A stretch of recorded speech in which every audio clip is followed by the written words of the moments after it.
Tristan, if you can understand me, look at me now.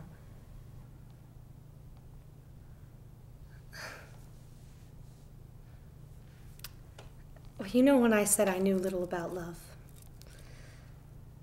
That wasn't true. Well, I know a lot about love. I've seen it. Centuries and centuries of it. It's the only thing that made watching your world bearable. All the wars, pain and lies, hate, made me want to turn my head away and never look down again. But to see the way mankind loves, you could search the furthest reaches of the universe and never see anything more beautiful. So yes, I know love is unconditional, but it can also be unpredictable, unexpected, uncontrollable, and unbearable, and strangely easy to mistake for loathing. What I'm trying to say, Tristan, is I think I love you. My heart. It's like my chest can barely contain it. Like it's trying to escape. Because it doesn't belong to me anymore. It belongs to you. And if you wanted it, well, I'd wish for nothing in exchange. No gifts, no goods, no demonstrations of devotion. Want just your heart in exchange for mine.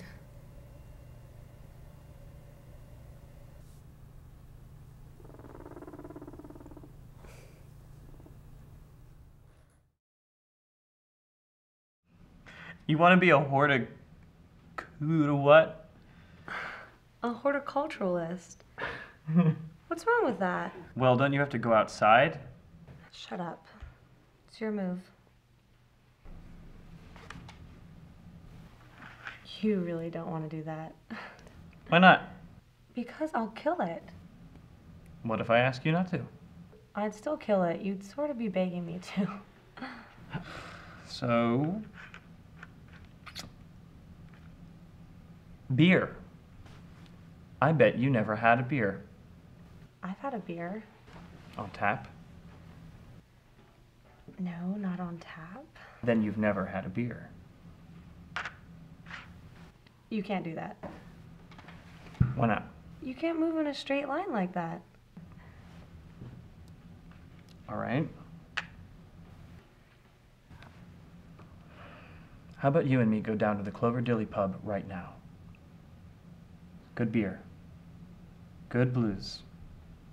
Best beer bums in town. Maybe later. Penelope, come on. Come on. Come on. You've got to get out of here sometime. What are you waiting for?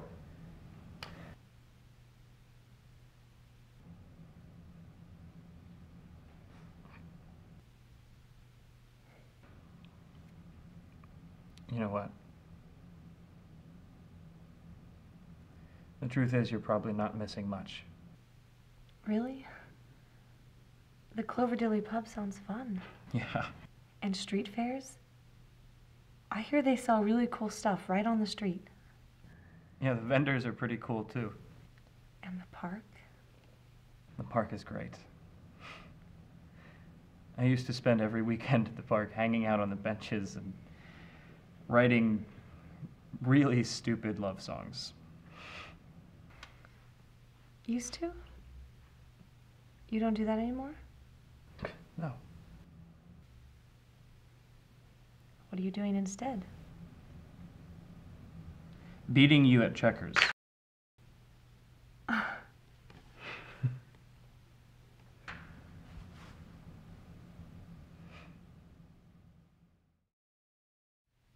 Your pediatrician got a copy of the autopsy report. I know. Well, I had his office fax it over to me yesterday, and I reviewed it with a classmate of mine from Stanford. She's a pathologist who specializes in neonatal cases. She testifies in criminal trials and confirms the coroner's conclusion. I know the official verdict. SIDS. I asked for more specific conclusions. And she said there's absolutely no evidence to suggest that Isabel was smothered. Smothering always leaves traces. A torn upper lip frenulum, signs of positional asphyxia, drops of blood in the lungs. And in Isabel's case, there was no evidence that she'd been smothered. So you can't have smothered her.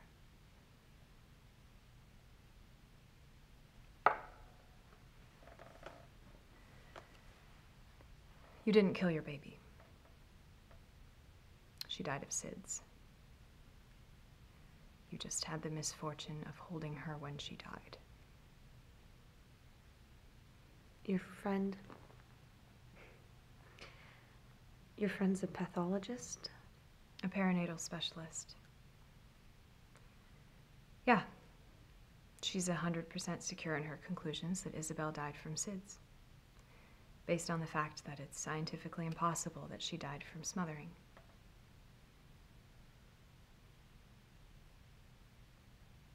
Are you listening?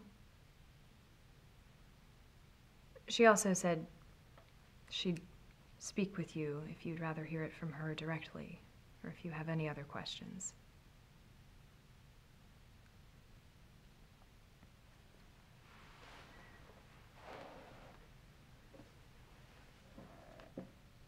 I need to know that you understand what I'm saying. So I'm going to repeat this until you say that you understand. You didn't kill your baby, Amelia. Your baby died. Because babies do sometimes. They just slip away for no reason.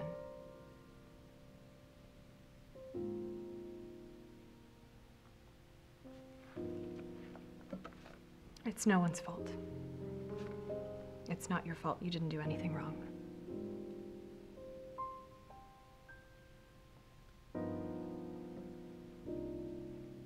Do you understand?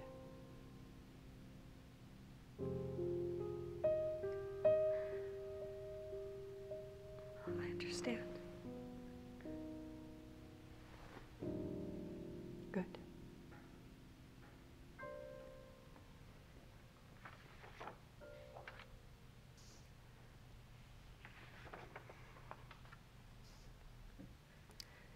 I'm going to leave you alone for a while.